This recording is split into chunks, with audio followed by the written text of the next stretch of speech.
Let's begin with the open recitation. The opening recitation on page 1.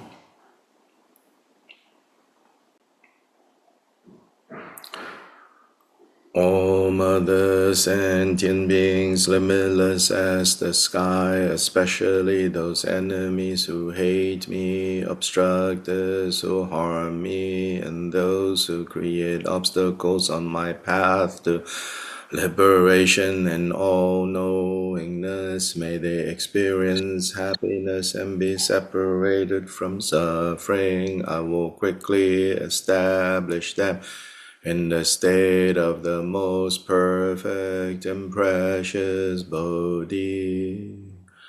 All mother sentient beings, limitless as the sky, especially those enemies who hate me, obstructors who harm me, and those who create obstacles on my path to liberation and all-knowingness. May they experience happiness and be separated from suffering. I will quickly establish them in the state of the most perfect and precious Bodhi. All mother sentient beings, limitless as the sky, especially those enemies who hate me, obstructors who harm me, and those who create obstacles on my path to liberation and all-knowingness. May they experience happiness and be separated from suffering. I will quickly establish them in the state of the most perfect and precious Bodhi. Thus, until I achieve Buddha, I engage in virtuous deeds with body, speech, and mind. Until death, I engage in virtuous deeds with body, speech, and mind. From now until this time tomorrow, I engage in virtuous deeds with body, speech, and mind. Now to the top of page 6 of this text, or page 5, depending on the edition you have of the PDF. In the Buddha, Dharma, and Sangha, most excellent, I take refuge until Bodhi is reached by the merit of generosity and other perfections. May I attain Buddhahood for the sake of all wandering beings in the Buddha, Dharma, and Sangha, most excellent. I take refuge until Bodhi is reached by the merit of generosity and other perfections. May I attain Buddhahood for the sake of all wandering beings in the Buddha, Dharma, and Sangha, most excellent. I take refuge until Bodhi is reached by the merit of generosity and other perfections. May I attain Buddhahood for the sake of all wandering beings. Next, continuing on page 6, is cultivating the 4 immeasurable minds. These 4 immeasurable minds begin with cultivating immeasurable loving kindness or friendliness towards all beings, wishing well upon all beings. Then cultivating karuna, or what's normally translated as compassion. This is defined as the desire, or rather, the first seeing suffering, recognizing suffering in ourselves, in others, and seeing and recognizing how nobody wants suffering. But yet these mothers of ours are suffering in this way. Even and including when we feel that a particular person has harmed us, we train to view them as our mother and say, how pitiable, how sad that my mother is harming even me. So how dark a place that she is in, that she would harm me. Really working on trying to see that. And you can start, if you feel like that towards your mother, you can start working with that. You don't have to start there. That is true. You don't have to start there. Gilbert Rinpoche said, you can start first by the key here, right? Is to start with someone that is maybe a little neutral first. But then, in fact, it is to extend to especially those enemies who hate me, obstructors who harm me, and those who create obstacles on my path to freedom, to Buddhahood. And so think, how much suffering this person must be in, and that they would even cause harm to me, their child. And on top of that, and they have no one else to lead them out of that darkness except for me, their only child. So that's how we cultivate karuna, compassion. And then to prevent, or not just for that, but here in the sequence of the four immeasurable minds, to prevent us from kind of sink, our hearts sink, because when you practice compassion, it's a little rough. It stirs up very kind of these potentially disruptive emotions, but it's okay. We are not afraid to bring it up because we are now training our minds. So to balance that out, we now also cultivate joy. Think of all the joyful things in the world. Think of all the joys. Recall all the joys that we have experienced. And particularly they give the image of how when a camel is reunited with its mother, the joy that springs forth. Then we can think of the joy of meeting old friends that we have not met for a long time, kind of just stumbling into them, running into them in unexpected places. So this joy is then uplifts us. If perhaps when we're cultivating compassion, we feel it's so impossible, right? To really feel like this, or it feels so impossible that we're all so caught up in suffering, that even though we don't want to harm anyone, we may even end up harming our own child. That could, like I said, that could get a little rough. Actually, Gilbert Rinpoche Dizum says, it can get rough, Then joy, you cultivate joy to balance things out. And so extend this joy to all beings everywhere. And then finally, evening everything, equanimity, free from the bias of attachment to those we like, those we cherish, and aversion towards those we don't like, those we want to distance. To even out, not evening out by lowering our minds, but having cultivated the three superior emotions, friendliness or loving kindness, karuna or compassion, and joy. And then we wish all beings to have, to be blessed, to radiate these three immeasurables. And so with that we cultivate the immeasurable of equanimity.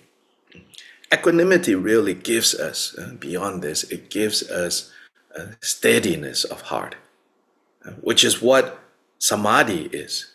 Meditation is meditative stability, not so much concentration. We tend to think that, in order to practice dharma, we have to have laser concentration. especially in the Mahamudra tradition. We don't emphasize so much this kind of laser like attention, but rather steadying the heart, steadying the mind, so that we don't move, we don't get shaken so easily, we don't get affected so easily. And that is achieved by various methods brought together. Just meditation techniques will not lead us to there. It has to come from understanding. It has to come from resolve, understanding how the mind works.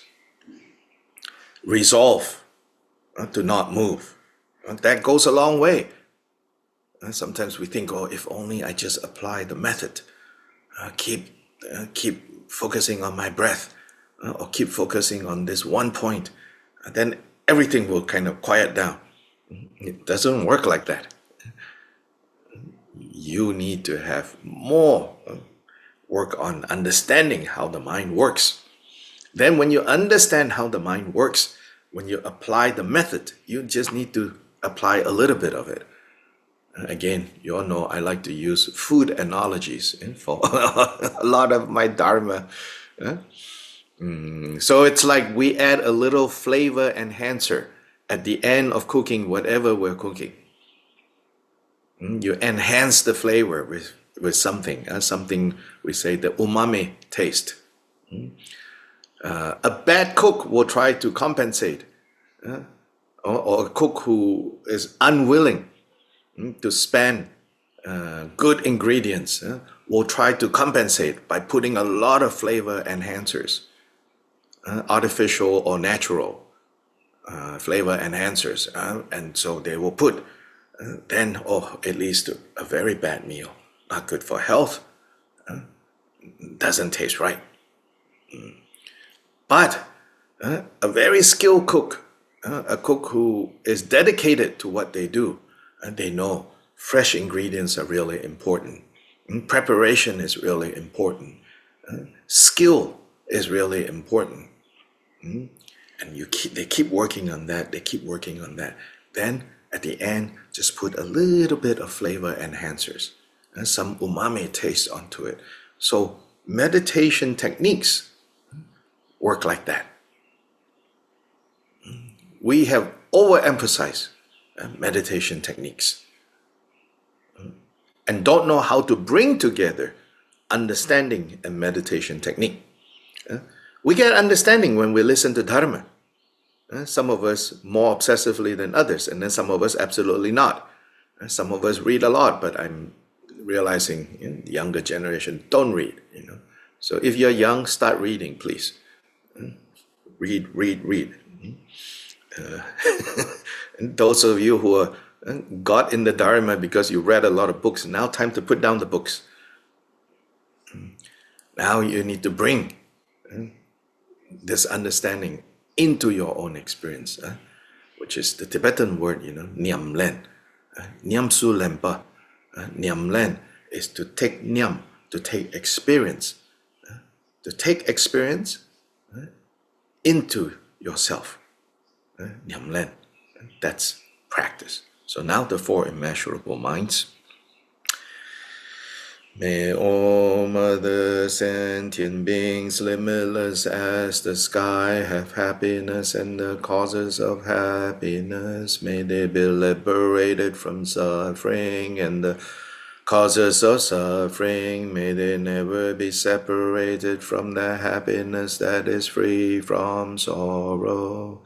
May they rest in equanimity, free from the bias of attachment and aversion. May all mother sentient beings, limitless as the sky, have happiness and the causes of happiness. May they be liberated from suffering and the causes of suffering. May they never be separated from the happiness that is free from sorrow. May they rest in equanimity, free from the bias of attachment and aversion.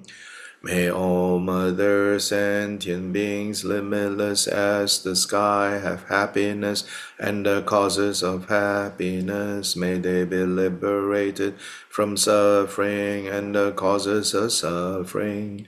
May they never be separated from the happiness that is free from sorrow. May they rest in equanimity, free from the bias of attachment and aversion. Continuing on. Bajra Samaja, Bajra Samaja, Bajra Samaja, protectors of all sentient beings without exception, deities who vanquish the ruthless hordes of Maras, knowers of everything as it is, Bhagawans and your retinues. Please come here, Argyam Padya, Pushpe Dupe Aloke Gende, Nevede Shabda Pratija, Soha. This ground sprinkled with scented waters and strewn with flowers, adorned Supreme mountain, four continents, sun and moon, I hold in mind as a Buddha land, and offer it. May all wandering beings experience such a pure realm. Whatever slight virtue that may have been gathered through prostrating, offering, confessing, rejoicing, requesting, and beseeching, I now dedicate to complete Bodhi.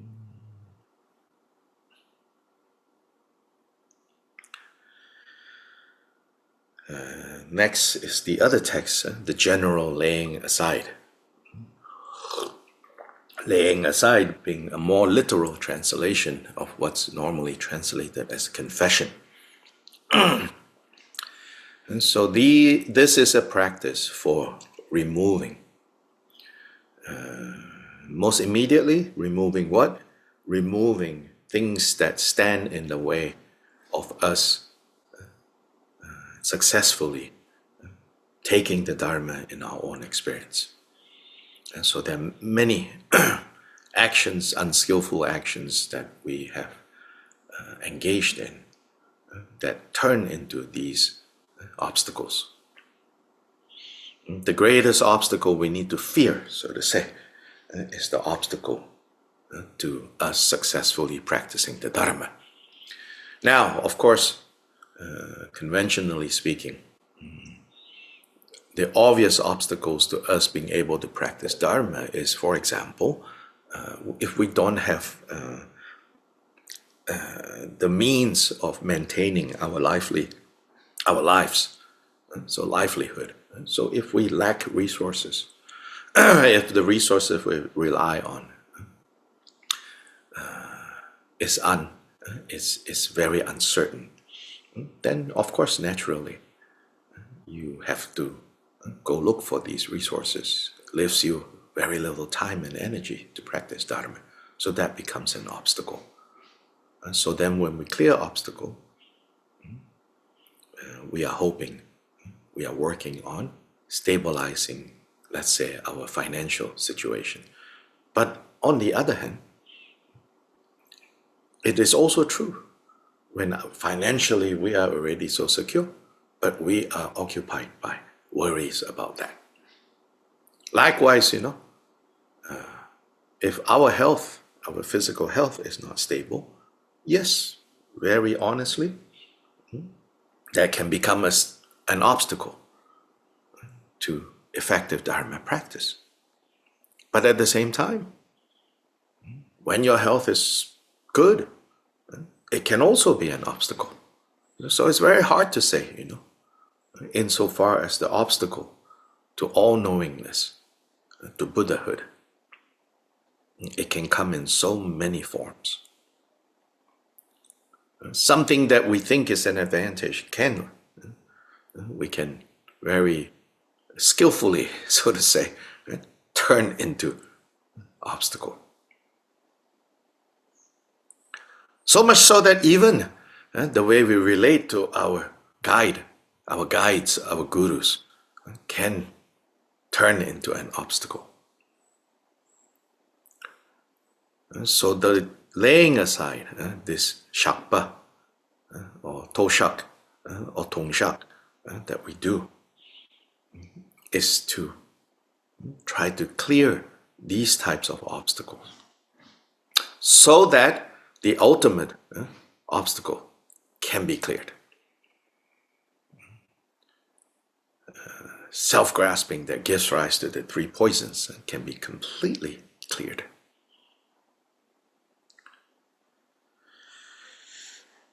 Alas, great Guru, Vajra holder, and all you Buddhas and Bodhisattvas who reside in the 10 directions, and 3 times I, who am called Kunju Yishe Dorje, supplicate you, turn your awakened attention to me.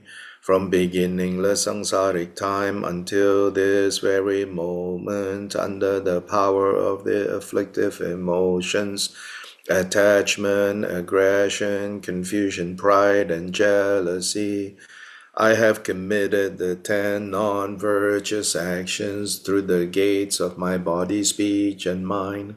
I have committed the 5 heinous crimes and the 5 secondary heinous crimes. I have transgressed the individual liberation vows. I have transgressed the precepts of bodhisattvas and transgressed the samayas of the great vehicle secret mantra. I have been faithless and disrespectful towards the 3 jewels. I have been faithless and disrespectful towards my gurus and teachers. I have been faithless and disrespectful towards my father and mother. I have been faithless and disrespectful towards my companions in the pure spiritual life. I have abandoned the sublime dharma and disparaged the noble sangha. In short, I now lay aside all faults and transgressions whatsoever that have become obstacles to the higher realms and to liberation, and that have become the cause for samsara and its lower realms. Before you, the great Guru, Vajra holder, and all you Buddhas and Bodhisattvas of the 10 directions, and 3 times I expose the faults, I confess them, I am contrite, I regret them. I will not conceal them.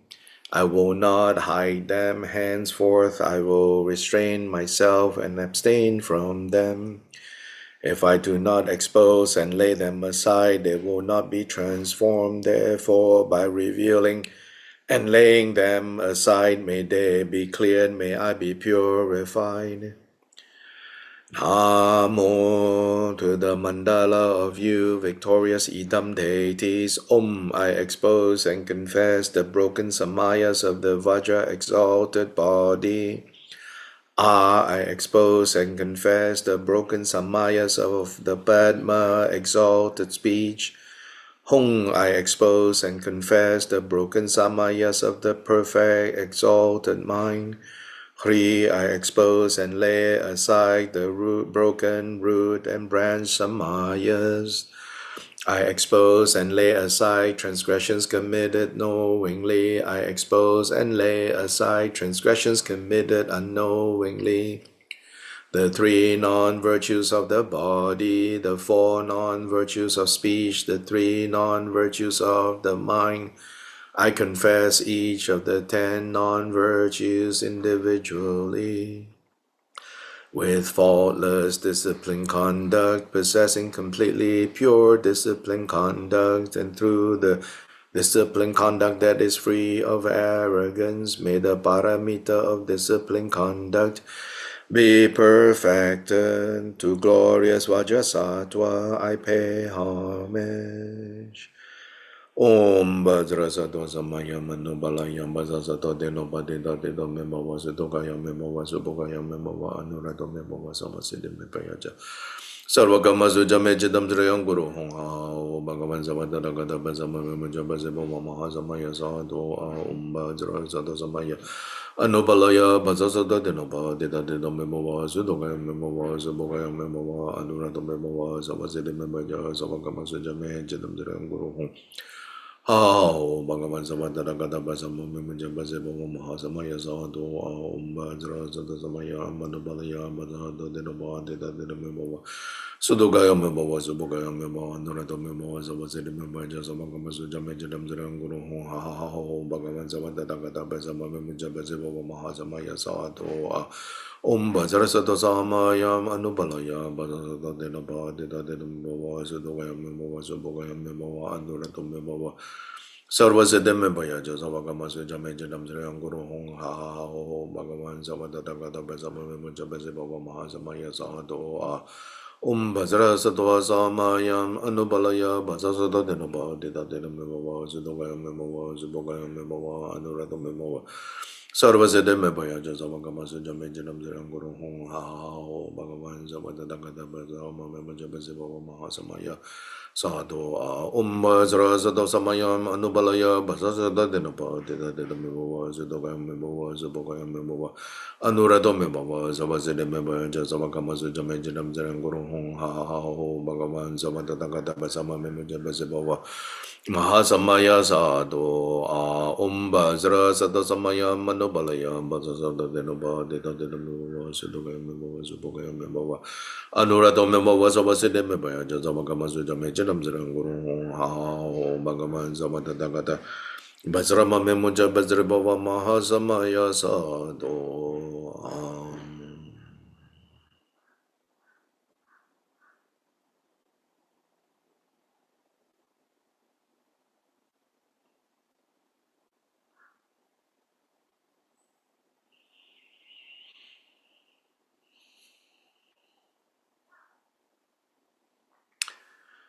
Okay, now let's turn to the Mahamudra text manual that we are working with.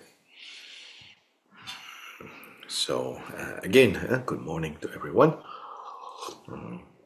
Good evening to some of you. Good afternoon to yet some of you. We have people in at least 3 continents in very different time zones. Personally, like I said, I want to thank all of you for joining this practice, this ongoing program from Mondays to Fridays. Myself, it is very helpful. It helps me to be more disciplined with my practice. Believe it or not, I don't know what you project on me. Maybe you don't project on me at all this idea that I'm disciplined. Truth is that I'm not. So good news. If I'm not disciplined, if you feel you are not disciplined, it's not the end yet. At least we can be not so disciplined together, not so consistent together, but in practicing together, we can help each other to be more consistent. Just yesterday, I said I'm going to avoid using the D word, discipline, and instead to use consistent.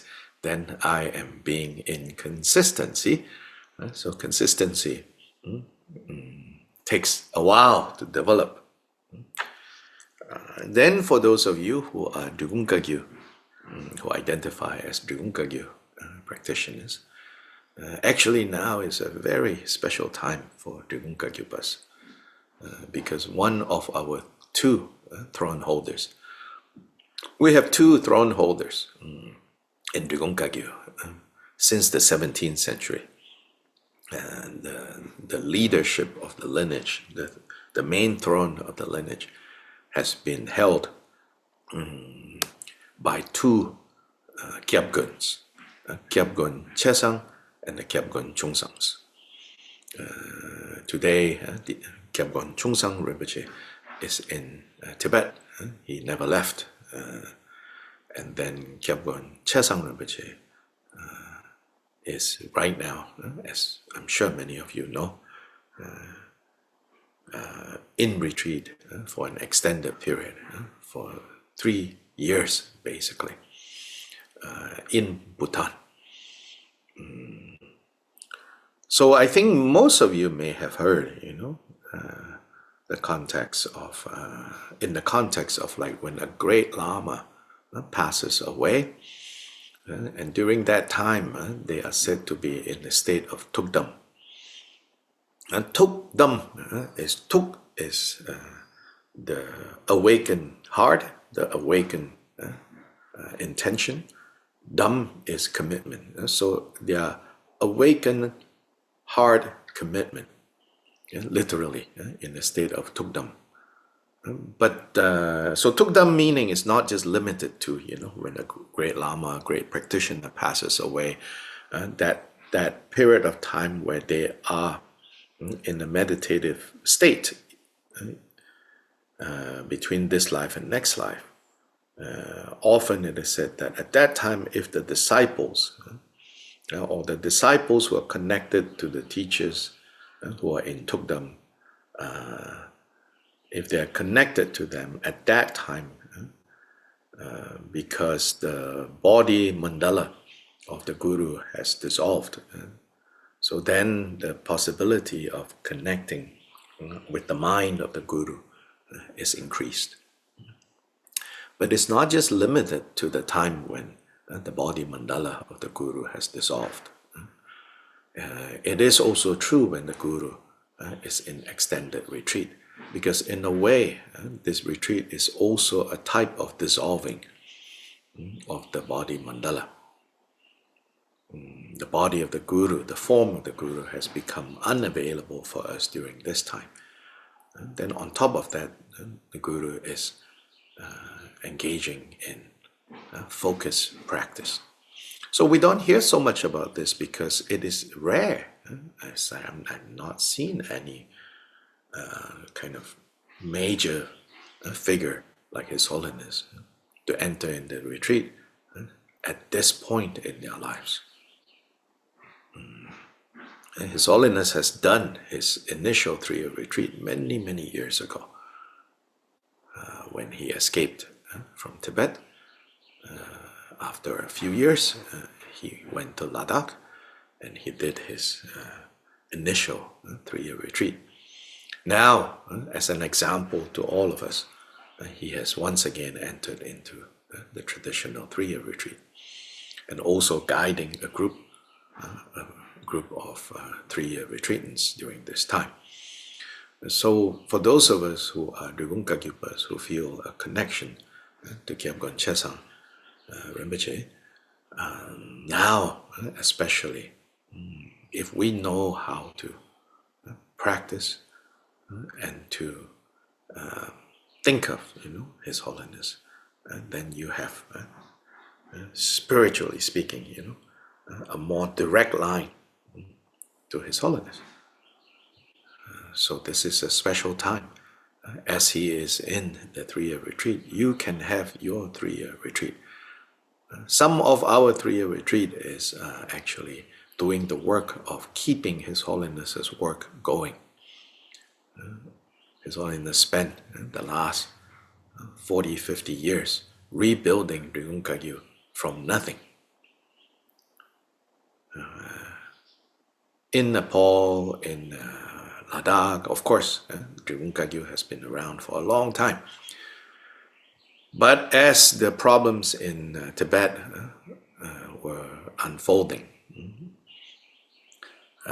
then Drivunka Gyu in Nepal and Ladakh also declined. And so when His Holiness came out of Tibet in Ladakh, there was very little in terms of Drivunka Gyu in Nepal. So even the traditional places in Ladakh, in Nepal, was in disrepair, was in decline. Monks barely have proper robes to wear. So all of what we're seeing now, and then of course all the new places, like all of us here in the West, it's all through the leadership, the hard work of His Holiness, and that then trained the teachers, provided the teachers, made opportunities for different teachers to go different places. And we have what we have today as Drigung Kagyu, particularly outside of Tibet, because of His Holiness. Even what we have in Tibet, all the rebuilding that is going now, is because in an earlier period, His Holiness has also routed resources to Tibet for rebuilding in Tibet. And now he said, he is done doing that kind of work. Now he has to do what's the most important kind of work, especially if you are Kagyupa, which is to do the practice, to step away from the busyness. We're all at different points in our lives. Some of you are still at the point of building up, putting in place a more secure future, of course. You have to do that. Some of us are in the midpoint of that. And some of us are done with those responsibilities. So whatever station of life you are in, you should really find ways and say, if I am serious about the Bodhisattva vow, if I'm serious about my Dharma practice, then I have to orientate my life towards that goal, towards that reference point. And for each of us, it's going to look different. So this is not, to say there is a one model that fits everyone. No, for sure it's not. Which is also why, right, we talked about how there is a glaring lack of practice manuals for Mahamudra in the earlier period. In the 10, 11, 12, 13th centuries, there isn't a lot of detailed practice manuals. Because when it comes to the actual practice, they were mostly given from teacher to student directly. Fearing that, when you come up with a practice manual, everyone will do it the same way, as if everyone's minds are developing or having challenges in the same way, when it is not. Yeah. So, so there is actually very few early period practice manuals. Not at all because people were not practicing. Yes, I know that in fact they were practicing very rigorously, very seriously. And Kyoba Jigden Sumgun sent tens of thousands of retreatants to the three holy mountains. And at Drigong Ti, when he was in his 60s, it said that the largest gathering was a gathering of about 50,000 practitioners in that valley. And there weren't a lot of teachings given either, especially in the Kagyupa. There wasn't a lot of studying going on. But many of these people have already studied, have already learned various aspects of Buddhist practice in other places. And so also we have to keep that in mind. They didn't just turn up, completely uneducated in Dharma. Usually by the time they turn up at Drigong Ti, they have already trained in other places in various aspects. And then at Drigong Ti, it's meditation practice. How to cultivate the heart, how to cultivate the mind. And so this manual that we're using is one of the earliest surviving manuals from the 14th century in this case. 14th century, near Nipa, the 11th throne holder, Choki Gyalpo, Jenga Choki Gyalpo, is the author of this text. So yesterday, we already complete, right, to page 8, which is finishing already the Vajrasattva practice. The Vajrasattva meditation as one of the two ngondros. So in this 14th century text, the ngondro is divided into what he calls the common Ngondro, which has only 2 explicit practices. First, Vajrasattva meditation and recitation. Next, mandala offering. We are now at the mandala offering. Of course, to support these 2, there are the 4 thoughts that turn the mind that he briefly covers. And this way of practicing, I feel, may be suitable, may kind of have more effect on some of us, rather than doing this whole manual in the style of like, I'm going to spend 2 weeks meditating on this, then I'm going to spend 2 weeks meditating on that, I'm going to spend 2 weeks cultivating this, I'm going to spend 2 weeks cultivating that, then I'm going to spend 2 months cultivating, practicing prostrations, then I'm going to spend 2 months, 3 months accumulating 100,000 Vajrasattva, and so on and so forth, may not, I think, have such a beneficial effect for many of us. I think that format works maybe much better if you are able to, like His Holiness and the group that is with him now, go into extended retreat. Then a certain intensity arises from that way of practicing. But in the 14th century text, when you look at the text itself, it's clear, at least to me, that it's meant to be practiced in a more continuous way.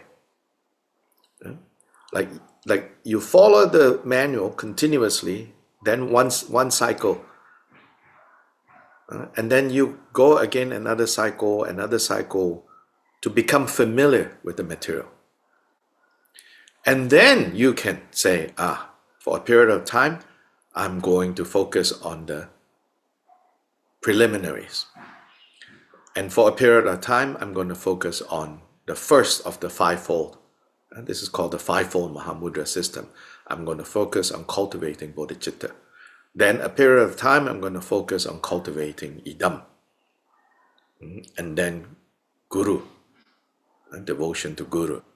And then the natural state Mahamudra, and then dedication. So there's no fixed way here, in that sense. It's given in a more kind of natural way. So we are not, and there's some advantage to the more common way that is done now, that you need to do this much, because many of us are kind of very task-oriented. But at the same time, I think it can also become artificial. Just, checking, the boxes. Oh, finish this, And then in the end, you're like, well, what did you do? I don't know,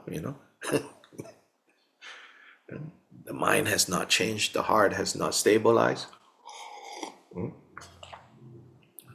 But at least the blessings of not doing negative things during the time you're doing this checking. So anyway, at the end of Vajrasattva, on page 8, finally the Bhagavan dissolves into you, becoming inseparable from your own body, speech, and mind. You then rest in meditative equipoise on the meaning of the union of appearance and emptiness. So here we are already given a very brief introduction to nature of mind and the nature of reality, which is appearance and emptiness are 2 sides of the same coin.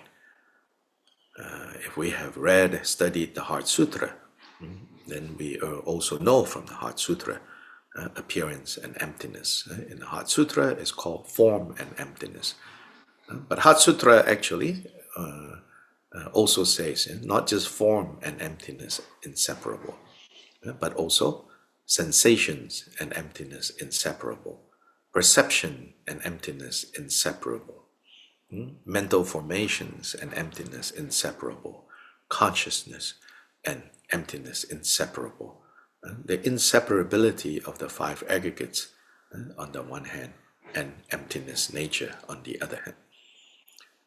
So all of this, what are these? These are, in this context here, called appearances.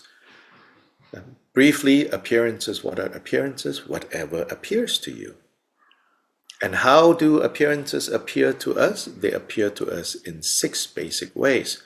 They appear in the they appear through the gate of eyes. So what we see, nose, what we smell, tongue, what we taste, ears, what we hear, rest of body, what we touch, and then intellect, what we think. So these are the 6 ways that appearances appear. We think, that we are actually experiencing an external world, when in fact all that we're experiencing are the heart imprints, right, left behind when the eye, the physical eye, a functioning physical eye, sees shapes, then recognizes what that shape is. Memories now come in. Hopes and fears come in. Opinions come in. Stories come in. So this is how the 5 aggregates work. The form aggregate, we have an eye, physical eye, functioning eye. There is a physical form to be perceived. In the first moment of contact, we give rise to either like, don't like, or don't care. And that is preceded by either feeling pain, feeling pleasure, or feeling indifference. In the first moment, let's say the eye sees something. Sensation turns up. Why does the sensation of pleasure turns up? When we see certain things, immediately, even before you really know what it is, even before perception takes place, sensation kicks in. And how these 3 types of sensations kick in response to different objects, this is due to karmic imprints.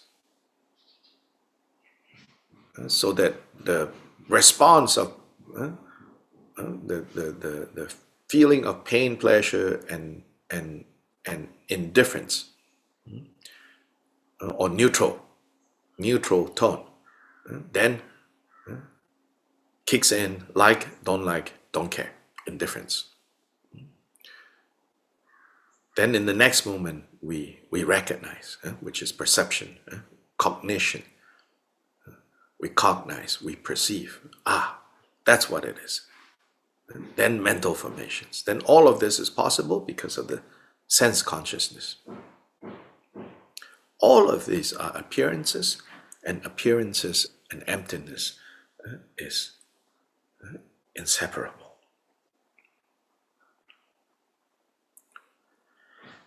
And so here we are already introduced to some aspect of Mahamudra. And it says, now you rest in this meaning. And specifically here, the form, the appearance of Vajrasattva, and the appearance of yourself and emptiness, it's of one nature.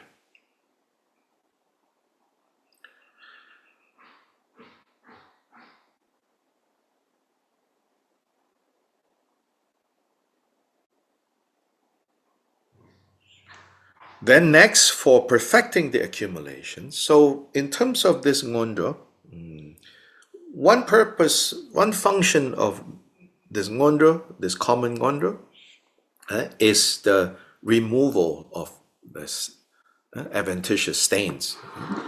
The other practice, offering of mandala, is to bring forth the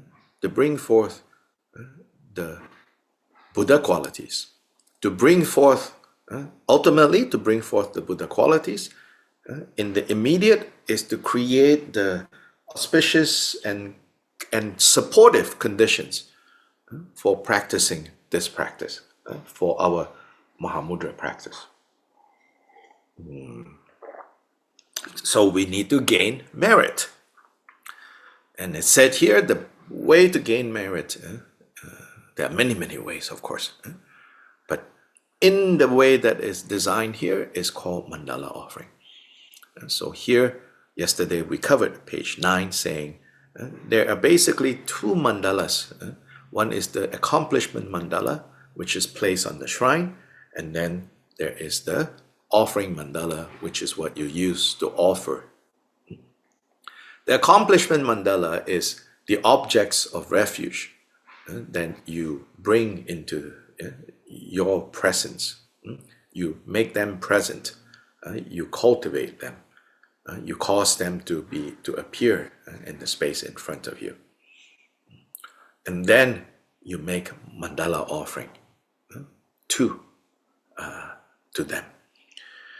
So here, if you can, you have like, so this is a traditional mandala base. In this meditation manual, you don't need the mandala base with mandala set with the rings. And the ones with the rings is a fancier one, and the more the ngondro that most people are doing in Ryung Kagyu now does use the rings for the 37 heaps. We call it the 37 heaps mandala offering. In this manual, it's not 37 heaps. It's just 7 heaps. So you don't need the ring. So ideally, if you have 2 bases, that's good. But the manual here says if you don't have 2 bases, then 1 is fine. And as I said yesterday, if you don't have something like this, don't let that become an obstacle. You can make an aspiration and say, sometime in the future, I should have one of these or 2 or even 2 of these, But meanwhile, I will make use of whatever I can find, right? So you can use a plate, you can use even a cake, container. If you go shop in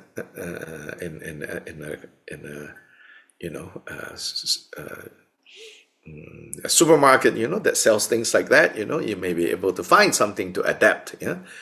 But if you're using a traditional one, so here, then that's one thing that you need for this practice.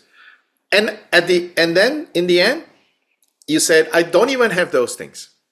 Well, okay, fine. Then you need to form this mandala mudra.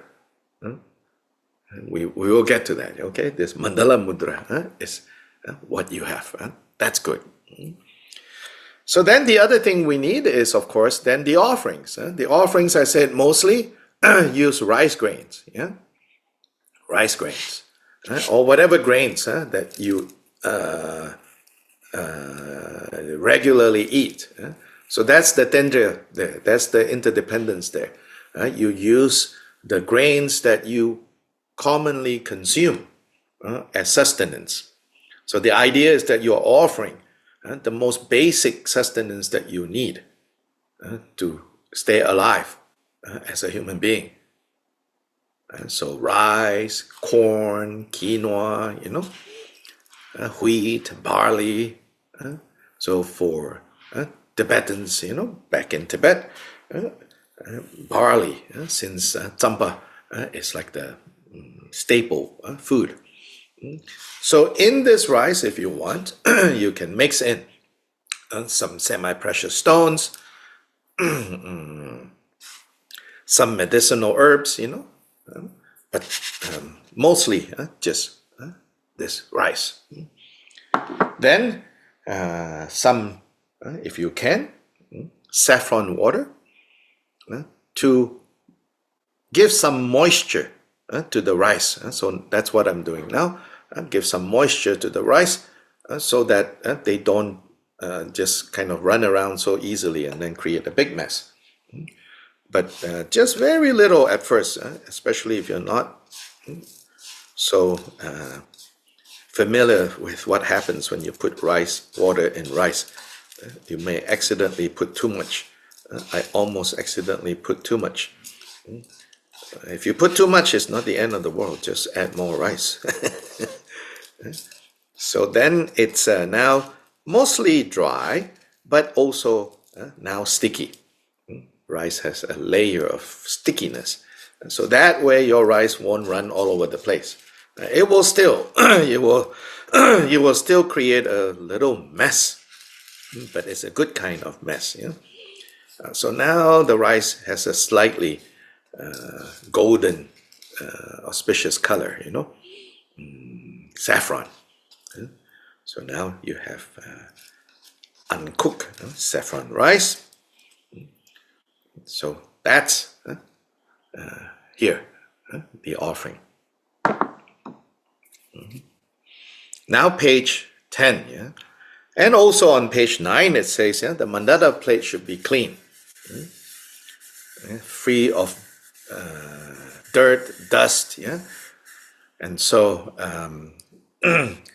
this manual doesn't give all the details. These days, if you receive instructions on mandala practice for your Ngondro, there's all kinds of, very detailed. I think we don't need all those details, especially culturally. It's also not so familiar. You just get so kind of overwhelmed, But basically, what you want to do is you pick up the mandala plate. But before you pick up a mandala plate, in the instructions, it says you pick up some rice with your the left hand that is going to hold the mandala, so that it's not empty-handed. That's the idea. You hold some rice first in your palm, then you hold the mandala plate. You're offering mandala plate. Yeah. So you hold this. So it's good to have a big towel, cloth to put on your lap. Then you're holding now some rice, and you then hold the plate.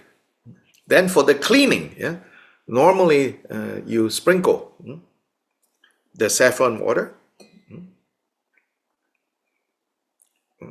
onto the surface of the plate. Then this hand again, you pick up some rice, and you hold rice in there. So again, so that it's not empty-handed, and then you clean the plate with your wrist. As you clean, you say the Vajrasattva mantra. Vajrasattva samaya manupalaya bhajata deno bhajata deno sutobeno supomeno anuratamo savadeva Chiram Chiram Guru Hong Hao Bhagavan Savatana Katapazam Mahasamaya Sato. And there are various instructions of going clockwise, going 3 times, going counterclockwise, but mainly go clockwise and clean. And in the text it says, on page 9 it says, wipe it clean so that it is free from stains, blemish, and so forth. Just as the mandala is free of dust, stains, think that the karmic, emotional, and cognitive obscurations of all beings are now cleared. And this is continuing from Vajrasattva practice before.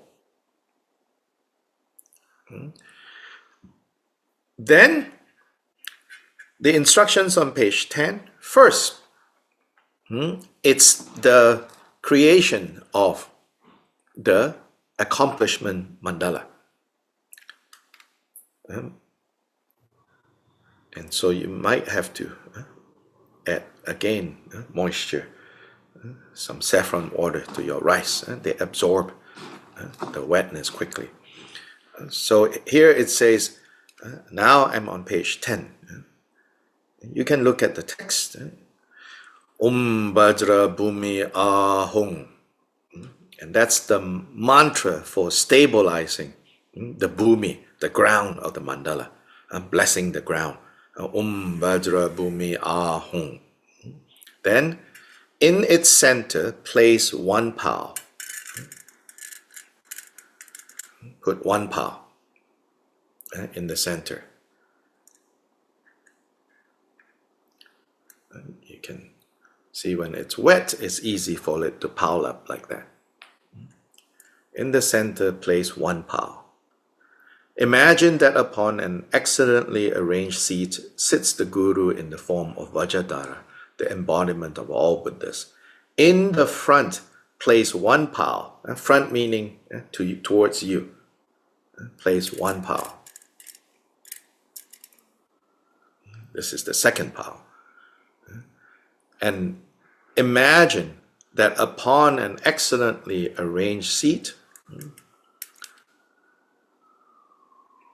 sits the host of idam deities. So all the idams are in this front pao. Then to the right, which is over here, to the right of the central pao, from the central pao's perspective, is right. From our perspective, it's left. So what we would call stage right. Put another pao. And imagine that that is the Buddha jewel. So the Buddhas of past, present, and future, the 1,000 Buddhas of the Bhadra Kalpa of our times. And then behind, place 1 pao, and that's the Dharma. The Dharma. Then to the left, another pao, and imagine the Sangha jewel seated there.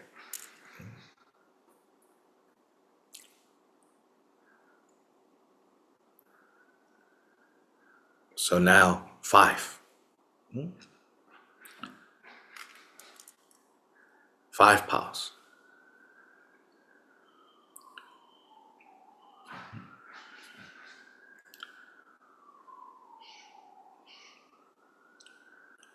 So then Chukyi Gyalpo quotes the Samadhi Raja Sutra. Whoever brings the moonlight sage to mind, before them the sage will ever abide. Meaning, just when you think of the Buddha, Buddha remains there. Just as you think of these 5 paos, Guru, Idam, Buddha, Dharma, Sangha, they become present. Thus, visualize them clearly. Now, if you have 2 plates, now you place this plate in front of you on the shrine. Or wherever you're practicing, maybe you don't have a shrine, it's okay. Now this is the shrine. So you place in front of you. On page 11 it says, for the second, the offering mandala, if you have another mandala plate, leave the previous one as it is, like this. If not, visualize that assembly in the space before you. So meaning, if you don't have, right, a second one, this first one, no need to do it this way.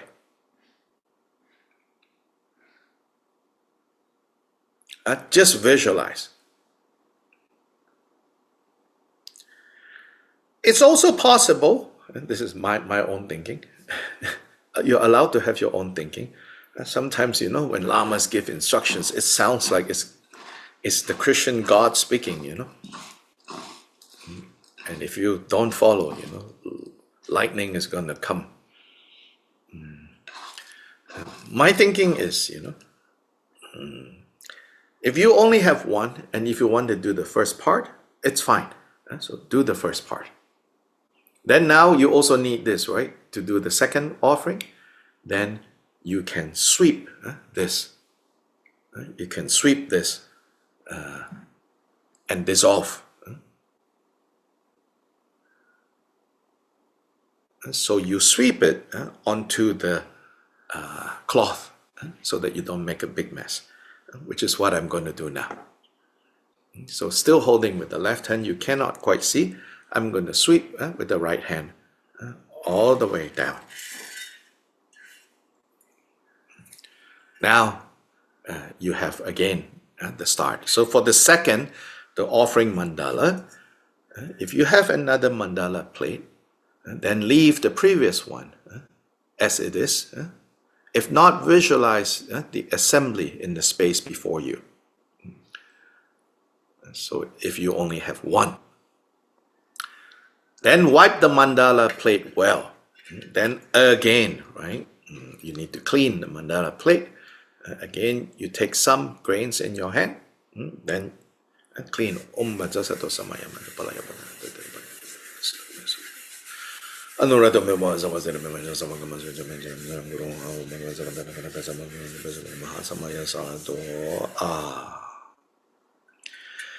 the center is Mount Meru. So now I'm reading from page 11. So meaning now you put Mount Meru in the center. In the east, Videha, another pile. In the south, Jambudipa. This is actually said to be the world that we live in, Jambudipa. And then in the west, Godania, in the back, west, and in the north, Kuru. There are the sun and moon. The sun and moon. So sun is in between the middle pile and the front pile, you put the sun. And moon is behind the middle pile and the back pile. Sun and moon. There are some traditions that do sun and moon in a different direction, but this one is based on your common experience of the sun coming up from the east. So then you put it, in the eastern. So sun and moon. Yeah. So this is called the 7 heaps. Then the center is filled to overflowing with the glorious and perfect riches of gods and humans. Then you can put, just generally drop on everything. So when all is said and done, for each of this is actually about, you can say 8 times, right? 5 for Mount Meru, 4 continents, sun, moon, and then a little bit for all the other offerings overflowing. Imagine inconceivable clouds of offerings arising from the complete liberation account of Bodhisattva Samantabhadra. Basically think, clouds, offerings gathering like clouds in the sky. Then verbally offer it with the words. So now we'll do that on page 11 at the bottom.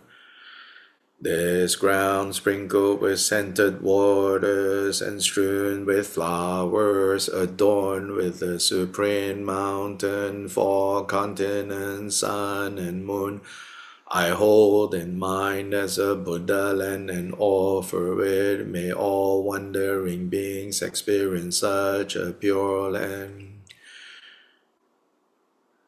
To you, sublime gurus, I offer my body, possessions, and roots of virtue as an offering. Please accept them. To you, Idam deities, and you, noble 3 jewels, I offer my body, possessions, and roots of virtue as an offering. Please accept them. O Gurus, Idams, and noble 3 jewels, I pray that you generate supreme realization within me. And that's mandala offering.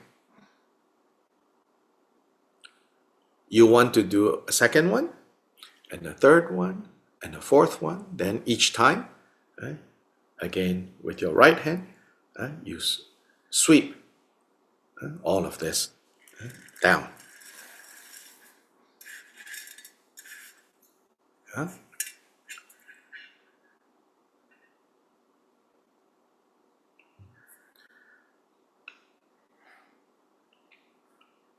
Good? Questions? Comments? Yes, I have a question. Yes. If we have the second plate and we want to do several times, only we clean the second, right? The second one. Sorry? Say that again. If Yeah. we have two So plates, pretend this is the second one. Yes. yes, only we clean the second one, not the Yeah, first yeah. one. That one, the first one, the mandala of On the shrine. accomplishment, is left there. You don't touch it until at the end. Okay, okay. Yeah. So then we finish one time offering, right? So you want to do second time, right? You again. Here in this text, it doesn't say so clearly. So whether you want to chant the whole Bhajasattva Samaya Manubalaya Bhajasattva, or you just Om Bhajasattva Hom, Bhajasattva Hom, Bhajasattva Hom, and then again, the 7 point, do the recitation. So again, you notice, right? In this text, it doesn't say do 1,000, do 10,000, do 100,000, do 100. It's really more from the heart. From the heart. And you adjust, you're like, some days you're like, I feel like I want to kind of train my mind in vastness. This is what mandala offering is: vastness of mind, generous mind. A mind that is making offerings is a happy mind. The mind that is doing confession in a way is kind of like a sad mind, but it's okay. It's a skillful sad, right? You're acknowledging all the messed up ways that you have behaved, and you know that you can lay them aside, right? And so the quality of the Vajrasattva is a little, you could say, kind of a downer. But the quality of mandala is like an upper, uplifts. So some days you feel, I want to do mandala offering.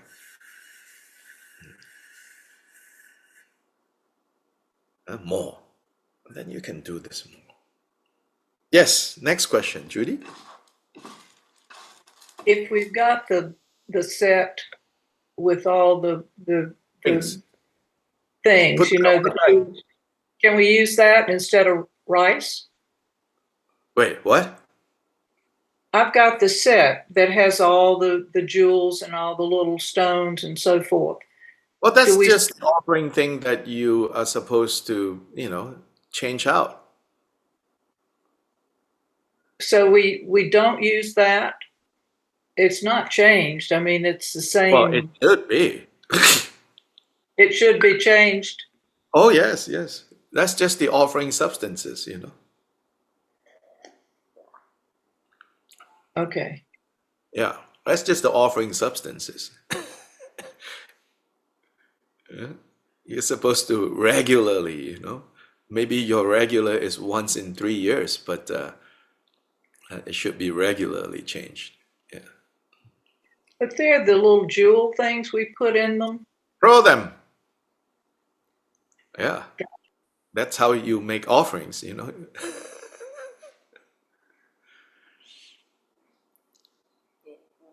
One of His Holiness's teacher, people offer him like very special, like turquoise and coral, very expensive, even back in the day. In front of his students, where he accepts those offerings. Then in front of his students, he takes a big mortar and pestle and he pounds them all down into powder. Then he puts in his mandala offering. It's like, that is really offering, no more. Gilbert Rinpoche says, there's no merit when we offer things that we don't really need, things that we don't really want. There's only real merit when we offer things that we really like, we really want. Yes, next question. Yes? Barry, you have a question or accident? Yes, I have a Yes. question. Yes. Is there a visualization to do while we clean? Do what? A visualization to do? For what? where are we cleaning? It says, think that all the afflictive emotions, karmic obscurations, cognitive obscurations of all sentient beings cleared. Perfect. Thank you. Yeah. Thinking, visualizing, imagining, it's all the same word in Tibetan. Sam. Yes. Rodrigo. The second plate is more smaller than the first. No. It can be same The size. same size. Yes, it can Okay. be same. It can be different. And what do you do with the first plate after Yeah. dissolve? So now, so you put on there. Then you do this, right? Yeah. You do the offering. Then at the end, actually, no need to leave on the shrine. Yeah. Again, at the end, you sweep down. As you do the dissolution, you sweep down. And then 2 plates put away. Okay. There are some people saying, oh, I live in a place where there's a lot of bugs. Well, take care of it before you go to work. Sweep it. And then if you're mostly just using rice and grains, then that which you already use, go scatter outside. Feed to, creatures. And think, all of you who eat this, come back when I'm Buddha. Oh, Your disciples. These are your future can disciples. can I use this rice to cooking after They say for better not. ourselves? They say No. better not. Yeah. The idea is to give away, Okay. or you can give to friends, maybe, Hmm. friends who will not be suspicious, like, wait, why are you giving me rice? Yeah, like, what kind of black magic are you? Okay. Okay. Thank you very much. Yeah, so this mandala offering here in this text, just very simple. No big, complication. I like it. So here then it says on page 13, supplicate in this way many times.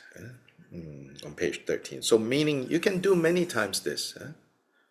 But even here the text seems to just say, you do one time the 7 and hold this and supplicate many times.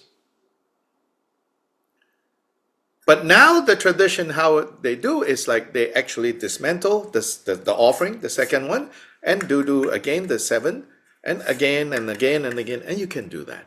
But either way, maybe you hold this up and you do 3 recitations of what we recited before you again put 7 and do 3, or every time you do. It depends on your circumstance. Depends on how much rice you prepared, this time. Big or small piles, well, depends on what you have prepared, Yes, Carolina.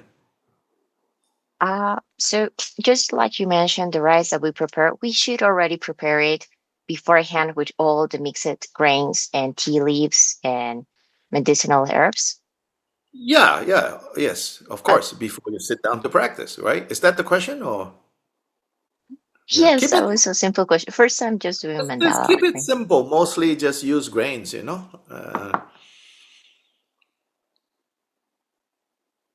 of course think a little bit, okay, if I'm going to scatter this outside, what other things I should or should not put in because of what I'm going to do with this after, right?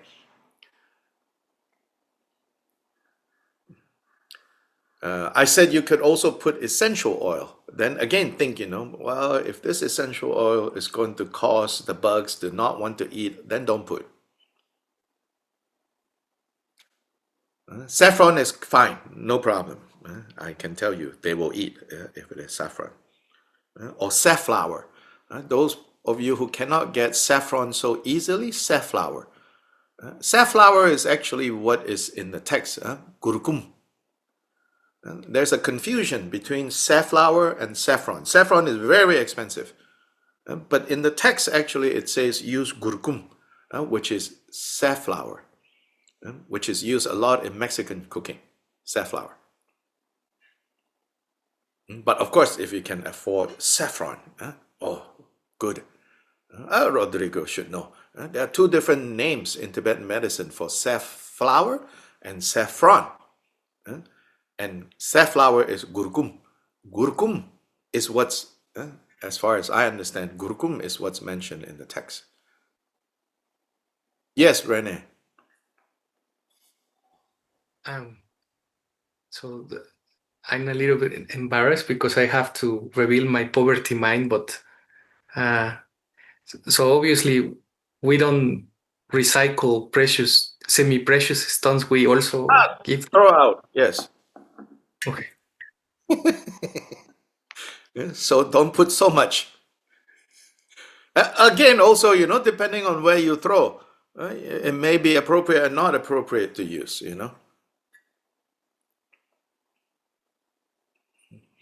But also don't, turn Dharma into torture. Crush the piece of red coral and then offer, and then for the next month, don't do that. We say, offer what you are able to offer easily first, and then develop the capacity. It has to come from the heart. This is not macho Buddhism. This is grandma Buddhism. Kagyupa is grandma's Buddhism, not macho Buddhism. Grandma is tough, but grandma also, don't need to prove anything to anyone. So page 13, it says here, this mandala offering is very important for completing the accumulations from the mother of the victorious ones. As long as the roots of virtue are not completely perfected, one will not attain sublime emptiness. Of course, these roots of virtue, as they are, is already completely perfect. So that's also what we need to know. As we work on perfecting our roots of virtue, our very basis of virtue, of merit, you work like diligently on it, but with the understanding of there is nothing to improve. For these roots of virtue are already perfect. So this is the kind of the secret.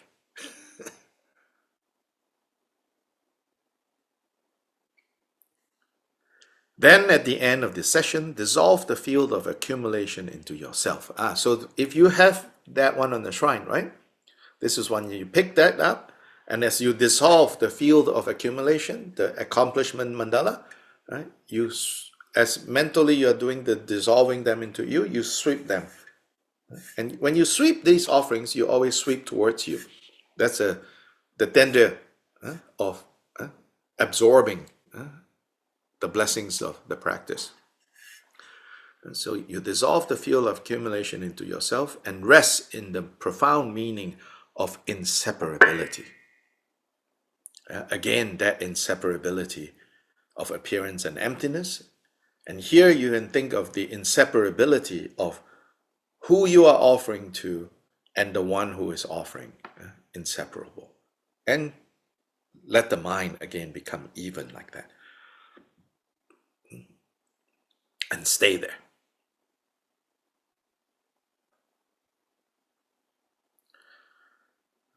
Tomorrow we start the next session, the next section, which is the special preliminary. So there is the common preliminaries, which is these two, Vajrasattva and Mandala.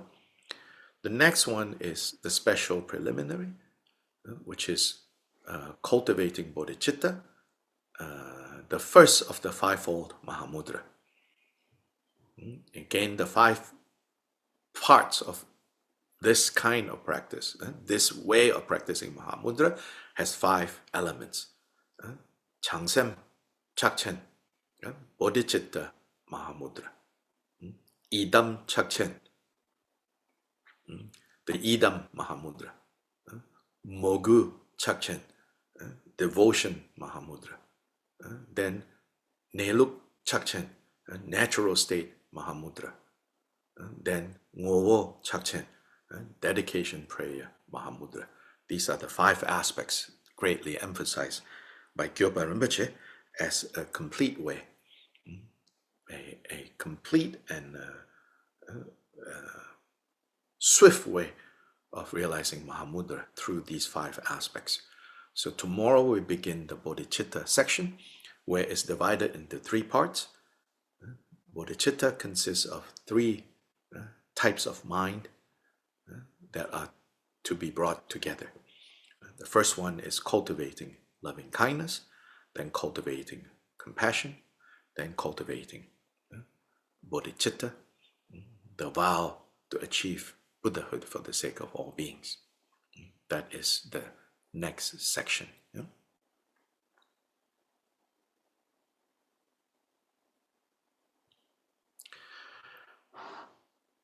So now let's do dedication. So go back to the very first text that we used, the opening and dedication prayer. On page 31, or thereabouts, maybe 30, depending on which version of PDF you got. The prayer that starts with "by the virtues collected." So look somewhere around 1 page before, 1 page after, if it is not 31 for you. By the virtues collected in the 3 times by me and the entirety of samsara and nirvana, may I and all sentient beings quickly attain the unsurpassed, perfect, complete, precious Bodhi. By the blessings of the truth of the Kagyu Gurus, the excellent 3 Idams, Dakinis, and Dharmapalas, may the spiritual and temporal places of the tradition of the second Nagarjuna flourish. Whatever harmful discord and faults may arise, may they be pacified, and may there be abundant prosperity and happiness. May the teachings of the great Trikung Paranashri, the all-knowing Dharma Lord, Master of interdependence, continue to increase through study, practice, contemplation, and meditation, until the end of samsara, by the power of the virtues collected in accordance with the teachings of the pure realizations of the unmistaken teacher. May the teachings of Ranashri of Drikung, the protector on the 10th Bhumi, flourish perpetually.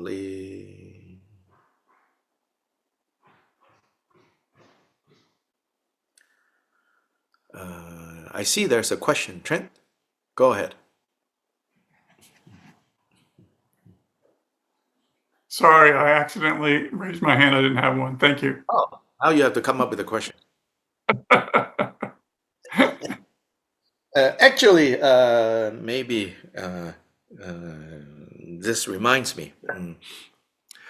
Some of you, especially if you live in the US, because it's easier for me to send things in the US, but of course not impossible to send to Mexico either. We can arrange. I actually have, I think, a good number of extra bases at Tibetan Spirit that is not on the website. So if you're interested in buying, I'll give you a good deal. Also helps me to clear out things to have more space, you know. I think I have, I don't know I have how many, but I can go look. So if you're interested, you know, you have my WhatsApp, you message me, and then I'll let you know if I can find. Actually, I may have more extra rings than I have bases, but I know there are extra bases as well. And so I will see how many I can find. And if you are in need of an extra bass, just message me. Yeah. So.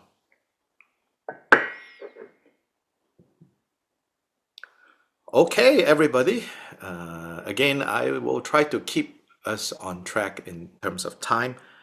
Generally, we will end at 9:45 my time, no later than that. But today, with the mandala offering, there's a little bit more technical details to cover. Okay, bye-bye, everyone. Thank you, Rinpoche. Thank you, Rinpoche. Good night. Thank you. Thank you. you. Good night. Rinpoche. Have a good day. Muchas gracias. Gracias, Rinpoche.